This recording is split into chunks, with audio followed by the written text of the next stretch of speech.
All right, everyone, it is noon. Welcome. I am Julie Johnson. I'm a CXO for Integrate Trauma Informed Network. That means Chief Experience Officer. My background is in wellness and in experience design. So I'm so excited to be able to talk about this approach that I'm really excited about and been geeking out on and working in for almost 12 years. And it's called polyvagal theory or polyvagal science, and it's how I build systems, it's how I build technology systems, and it's also how I orient to facilitation. It's something I bring to all aspects of my work with trauma-informed care, mental health care, healthcare, and wellness. So I'm so glad you're here watching, learning more about how our human neurobiology can impact the systems that we build in digital health. So, without saying, let's move forward. So, today we're going to talk a little bit about objectives. What are we going to get from this? What is orientation? Okay. What is orientation from a neurobiological lens?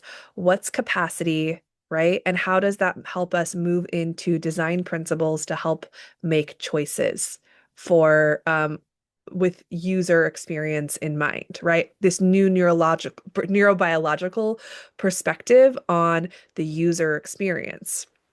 So if you're here today, regardless of whether you're in healthcare, wellness, tech, I hope there's something here for you to take away. Um, but first, let's just do a little orientation, okay? Orientation is what we're here to do, okay? So I'm going to come back to objectives later. Okay? So in general, when we talk about orientation, we're talking about where am I? What's happening? And is this predictable enough to change? So I'm going to come back to these slides, but first I want to do a little practice. This is called polyvagal orientation, and this is based off of the autonomic nervous system's way of being able to sense from underneath our thinking where we are in space so we can settle and be present. So just take a moment and put 2 feet on the ground. And name where you are right now. So right now I am in my basement. Okay, so I just said it out loud. I am in my basement. Maybe you want to write that down. Maybe you want to um, just say that mentally to yourself. And now notice what's physically supporting you. Are you in a chair? I'm in a chair. Are you maybe laying on the ground listening to this? Are you listening to this as you drive? Just notice what you're doing right now and what's supporting you. Maybe you're driving in the car. Now, if it's available to you, I invite you to track one steady sensation in any part of your body. Sensation can be just, it can maybe even be just you feeling your finger, okay? Or maybe tracing your hand, okay? I know this is how the mind begins to orient to what it's doing. All right? Maybe you notice some tension in your hip. Notice where that tension is and if it feels pleasant, unpleasant, or neutral.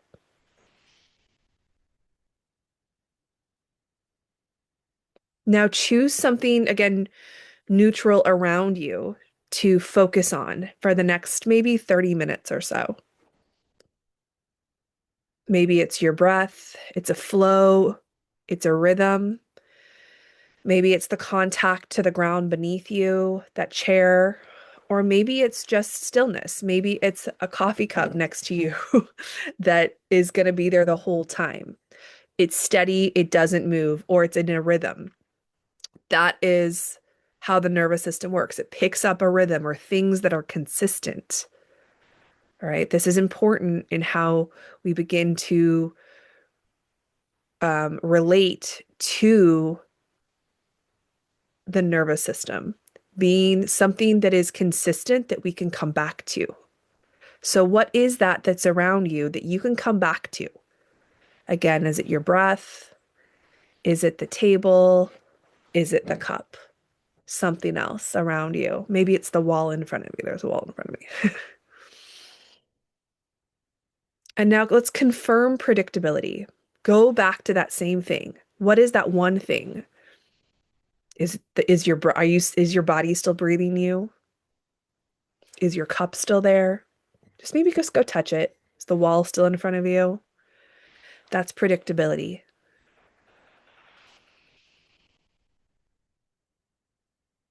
Now ask yourself, what feels predictable enough to stay here right now? Learning something new that might be different than in the way we normally talk about behavior change, but certainly sustainable. What feels predictable enough around you right now? So this is orientation. It's not relaxation. This is a condition that helps us pay attention. It also helps learning possible and choice possible, which is what we want people to do in our learning designs, in our products, regardless of whether they're in digital health or anything. We want people to be able to be conscious when they're interacting with our products. All right. So now that we have a felt sense of orientation, okay, before I even did the objectives, before I did anything else, now that you know what orientation is, let's talk a little bit more about these objectives. All right, today we're going to talk about how we're going to identify why motivation fails as a nervous system overload for digital health. And we're going to talk about how polyvagal theory can help us solve that problem. We're also going to analyze a real-world use case to diagnose capacity limits through a polyvagal informed lens, which is the autonomic nervous system ladder that I'm going to show you. And then we're going to apply one polyvagal informed design shift that supports sustainability and humane capacity. So we're going to get to the end of this, and I want you to choose one polyvagal informed design shift that you can make in your own practice this week. Okay? Or maybe it's a business practice. Okay? Maybe you design healthcare systems or health and wellness products. Okay? That aren't tech-based. This still applies. Your people are coming to you when they're in a level of stress, usually, if they're in health and wellness or accessing health and wellness. There's a reason, there's a problem they want to solve. So this can apply across the board. I just happen to specialize in digital health systems. All right. So have I answered? Where am I? What's happening? Is this predictable enough to engage? Right? Where are you? You're in a webinar. What's happening? I'm talking to you about a new way of looking at behavior change that is based in the neurobiology of science, polyvagal science, okay, which is by Stephen Porges. I'm going to go into this a little bit later. And is it predictable enough to engage here? That's for you to decide. You tell me. It might be new. You might be like, this is new. I don't know. That's also nervous system information, and that's data for you to know. But it is based in the nervous system, I will tell you. All right, so we did our practice, okay? So we did our practice, we've done our objectives. This is orientation.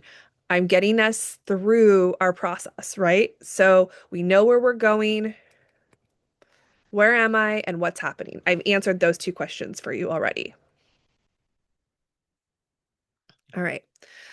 So let's talk a little bit about what is this polyvagal science? Well, polyvagal science is a science of neurobiology based off from Dr. Stephen Porges, who is a neurobiologist, a neuropsychologist, and he founded this theory and did lots of evidence-based testing on it in 1994. All right, and it's become radically popular in the mental health world and wellness. It really expanded during the pandemic and before.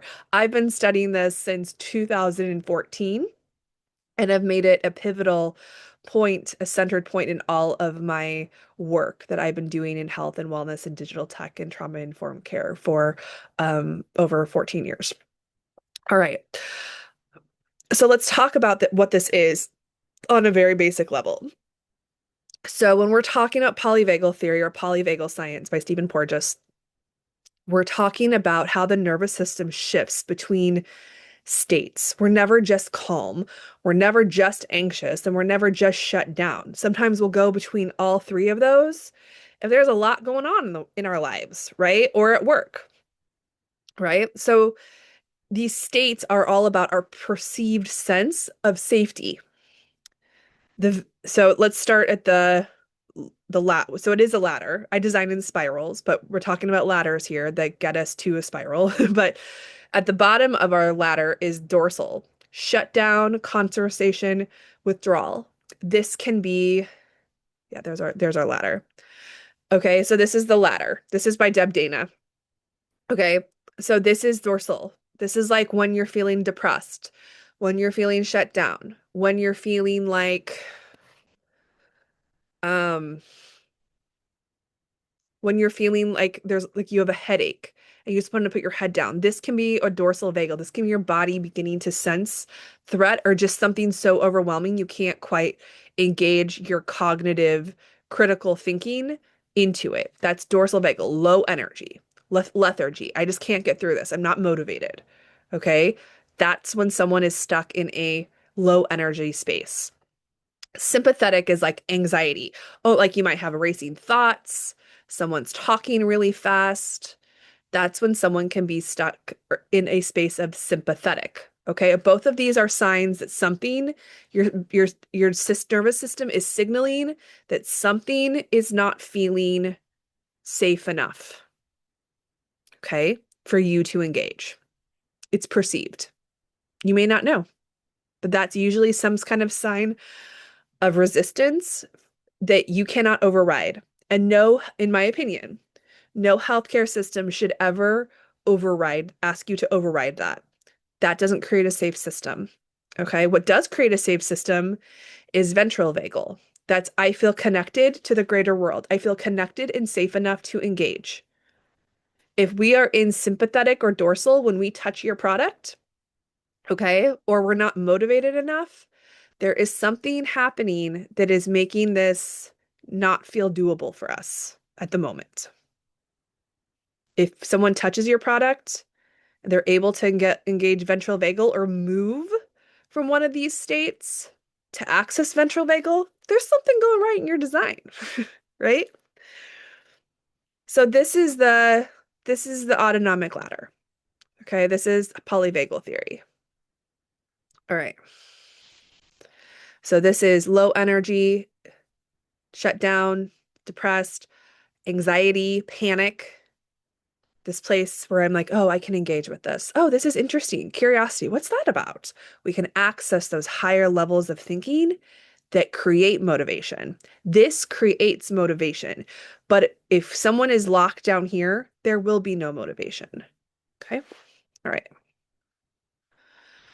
So let's talk about capacity. So we do orientation, capacity, and then after capacity comes choice and behavior changes.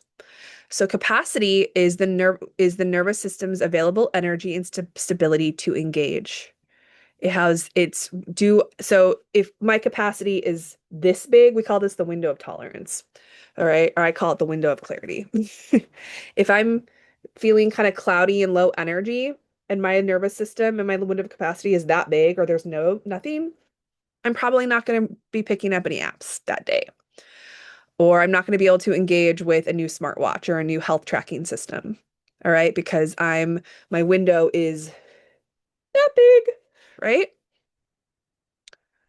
But if I'm in a space where I'm noticing I'm curious and able to, I'm making, um, I'm meeting my goals one day and I'm feeling really clear, my window of tolerance might be a little bit wider. Okay, this is capacity. So your capacity can be very small or it can be wider. Okay. So capacity is a state dependent, it's not a trait. It changes depending on how your body is picking up threats or signals of threat or safety around you. and it expands when systems support orientation, predictability, and recovery. So when my body can predict what's going to happen next, like my cup is still near me, I know what's going on. Right? My cup is still here. My nervous system is like, "Oh, good. It's the same."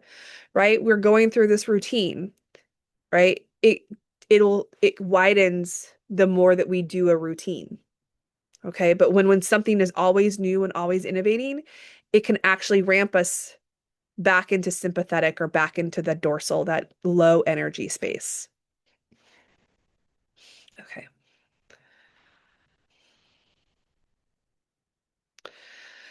So, what's the cost of this? If we aren't taking in the nervous system when we're designing nervous health, digital health products, experience design products, learning experience design products, motivation-based design asks users to act without safety or clarity. And that means they're overriding their nervous system to access your stuff. Okay, urgency. And that keeps them in the sympathetic, in the dorsal vagal, right here. It keeps us between fight or flight, freeze or fawn, right? Those are all the threat responses. That's going to come next month. Where we talk about the different trauma responses.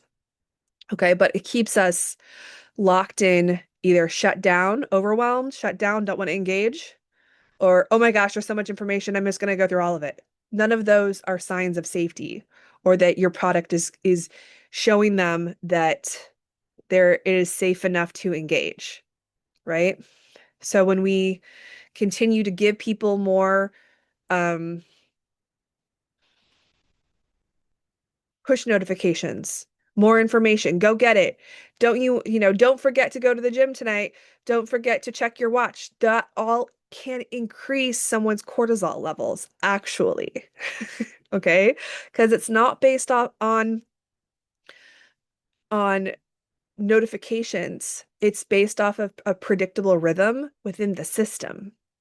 So if you depend on notifications to get them to respond, I'll show you a system that doesn't feel safe enough because there isn't a rhythm that the user can access to predict. So and that can create disengagement with your product or your learning. So when we move from motivation, which starts at that top level, okay, really that's where motivation starts, is at that ventral vagal level of engagement. If we're starting there from when someone accesses our product, there will be a cost for disengagement and lost trust from the user, which disengagement is lost trust. It's not solving my problem. I don't know why I'm here, right? It overwhelms me. I'm not going to touch it. Those are all signs that someone, or inner dialogue of a user, that is lost trust in your product. They're not saying I lost trust, but their behavior says they lost trust. So motivation without capacity leads to disengagement. When systems demand motivation, users disengage. When you demand it, they'll just go find something else. Motivation first design erodes trust instead of building change. Okay. So let's talk about how does the approach that I use, which we call through somatic UX, using polyvagal theory versus motivation-based design. Okay, somatic UX assumes that we build a system where we know people are going to have different states every day. We know that. Motivation-based design says users can push through in stress or fatigue. They're going to override themselves to try to meet the goal. That's not building trust. When to disengage from the system. Somatic UX says we're going to adapt when the user misses or pauses. We're going to adapt to their pattern. Motivation-based design says we're going to respond to missed days with more pressure. You missed 2 days. Get back on board. That doesn't help an already stressed nervous system come back on board. Somatic UX says We prioritize orientation and predictability first. Motivation-based design says we use streaks, urgency, and loss framed metrics.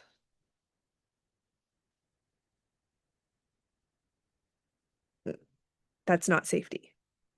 That's using urgency, and it can spike people to feel guilt and shame when they access your product. Prioritizing orientation and predictability gives their nervous system their actual neurobiology that overrides any thinking thing they do. When we prioritize predictability and orientation,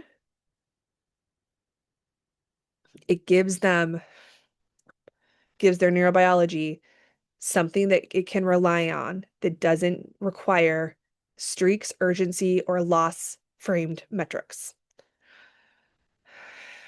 While this doesn't get quick numbers fast, it gets higher retention over a long period of time. That urgency, those loss streaks, that's early drop off. Somatic UX says more reliable engagement signals, noisy or misleading data is motivation-based design. So let's talk a little bit about that. So if we have more reliable engagement signals, okay, that are like every day, like for example, in our app with Integrate, I send a behavior-based daily signal for them to just notice their bodies almost every morning at the same time, almost within reason. Sometimes it's the afternoon. Or motivation-based design, someone might just send three data point or three push notifications in a day. Okay? But it gives misleading data because people are clicking it, but we don't know, you know, but there's an early drop off. So we don't really ever see how their behavior changes over a longer period of time because they're coming from a stressed space. Stress does not does not do long arcs of behavior change. It just doesn't. So the results of these two that we've seen both with our app and the apps and experience designs where I've consulted on is where we've seen sustained engagement, cleaner data, and earned trust. Now, what I've seen on motivation-based design in digital health and wellness spaces is disengagement, noisy data, and lost trust quickly. Now we have to earn trust. We have to give ourselves time, but it does take time and predictability in our systems. But we have to allow ourselves about 6 months to a year to get that earned trust, but we will keep the engagement high. When we are too urgent with new users as they're onboarding, and we trying to get them to get going in their new routine, and we send them all these emails, right? Push notifications all the time, emails, you're going to lose them, right? So we need to, my Somatic UX asks us to start designing from the lens of neurobiology and not from knowing that people's states are changing all the time, and not from this place of everybody has this open amount of capacity in the ventral vagal all the time, because that's just not true. All right. So here's how polyvagal lens for digital health design looks, or any sort of learning experience design. My background's in instructional design too. So here's how we translate this to a technological system in health or in experience design. Nervous system states precede behavior. All right. So it's what I was talking about earlier. Orientation enables engagement. Where am I? What's happening? Okay, I'm aware of those things. And does it feel safe enough to stay? And then remember, motivation is state dependent. If all of those three things are answered, yes, yes, yes, then I can probably access motivation because I'm moving up that autonomic nervous system level to and my capacity is widening that I can even make that choice at all. If I can't make those choices and I can't answer those questions, then I can't get to that ventral state, that ventral space. Now, regulation supports sustainable choice. Remember, repetition builds capacity. Capacity enables choice. Choice improves retention, adherence, and long-term outcomes. Now let's talk about some use cases. So I've done and observed and done some user research on several apps, and I've also designed my own app. Let's talk about, and I have numbers on them that I can report.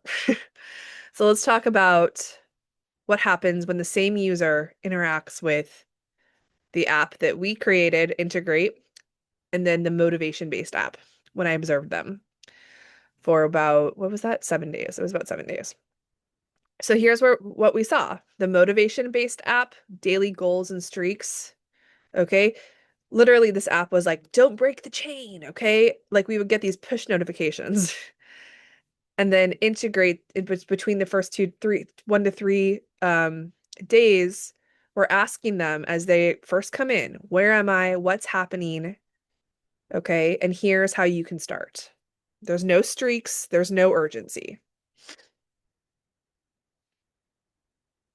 In our motivation-based app, when we were looking at this case study, the user missed 2 days, and there were red metrics, and there was like a reminder escalation with the push notifications and emails.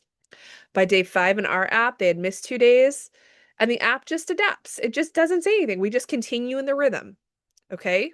And they can re-enter whenever they need to. But there's no red streaks because the rhythm is the same, and they can re-enter as needed. The outcome, the app was abandoned by day 10, deleted off their phone, incomplete data, trust quietly lost by disengagement. With our app, we saw continued use over weeks, cleaner data, trust earned through predictability. They re-engaged by choice when they felt safe enough after 2 to 3 days, or they had capacity to do so. And I just send the same signals every day, daily signal.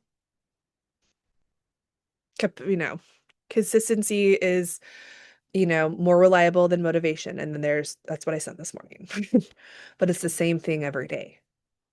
The same thing. I'm not urgently asking them to get into something quicker. I just keep a rhythm. So let's talk about the signals for user capacity. Okay, what does that look like? Voluntary return without reminders. This was useful. I enjoyed this. I mean, maybe you can send like an email, like a marketing email is fine, but not multiple push notifications. Users come back because the system feels predictable, not because it's pushed. Okay. So systems that are predictable, just like our orientation. Oh, look, my cup is still there. The wall is there. Our systems should feel like the environment, that orientation that we built when we first started this lightning round session. Short, repeatable interactions replace bursts followed by drop off. So if we can get them into short, repeatable interactions to let them see how this experience feels in the app, that can replace these like bursts of go, go, go, go, go. The apps. You know what I'm talking about. And this builds more tolerance for pauses, because we need pauses sometimes from technology, especially in the world today, without abandonment. People can pause from their tech without abandoning it, but we have to build the systems where it's safe enough for them to pause. Missed days don't lead to disengagement. and re-entry feels safe enough. They're not going to be shamed.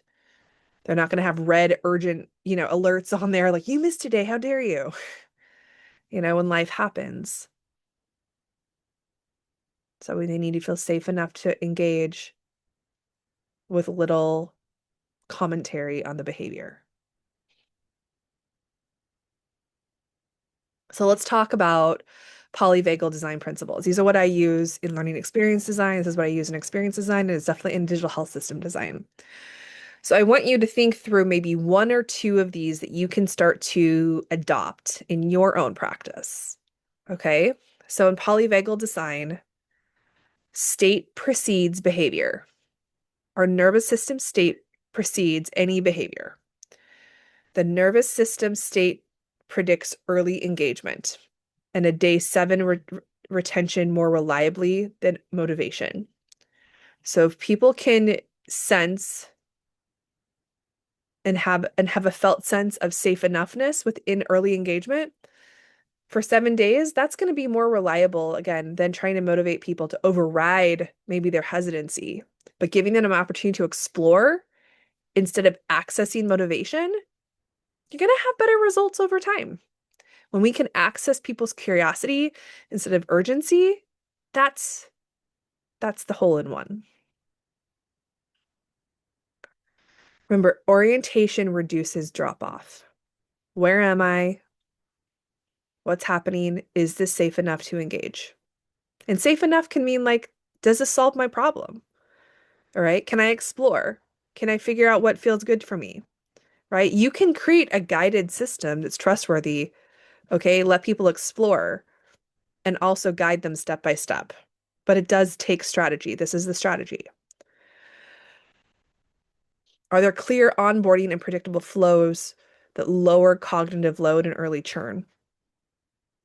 Does safety increase capacity?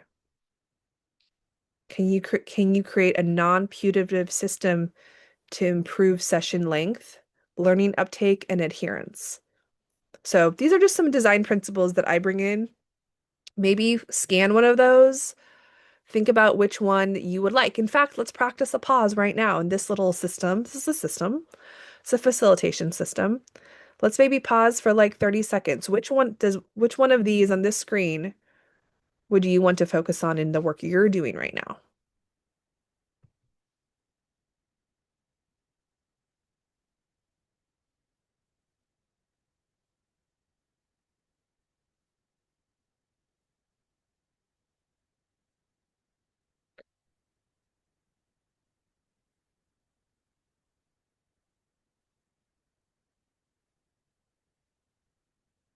All right. Now we're going to move on to polyvagal design principles too. Maybe you want to create a space where capacity can enable choice. Or maybe it's users with sufficient regulation can show higher voluntary return and lower reminder dependency. Maybe you create a situation where the voluntary return is higher. Okay, maybe that's a structure that you want to create. Maybe you want to create something where repetition drives durable outcomes.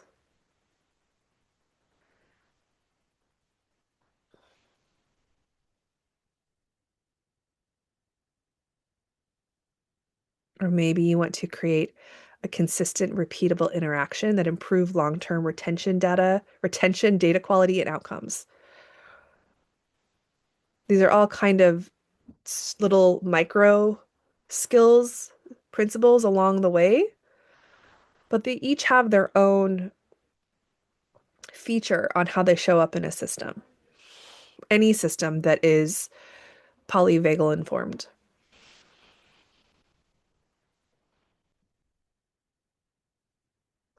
So if this felt interesting to you today, or you want to kind of go deeper, I'm going to put the link to this in the um, email to you all. You can take a brief capacity-based assessment to see how your system supports nervous system regulation. The assessment looks at how what we just did today, orientation, pacing, stress, can be misused without scoring motivation, or compliance. So we make it safe enough. It's meta. We model the things we say. So as we close today, just kind of check in here. Let's check in with where we are at in we orientate as we end to, okay? Where am I now? We just ended the webinar. What am I doing? You're listening to me on the recording.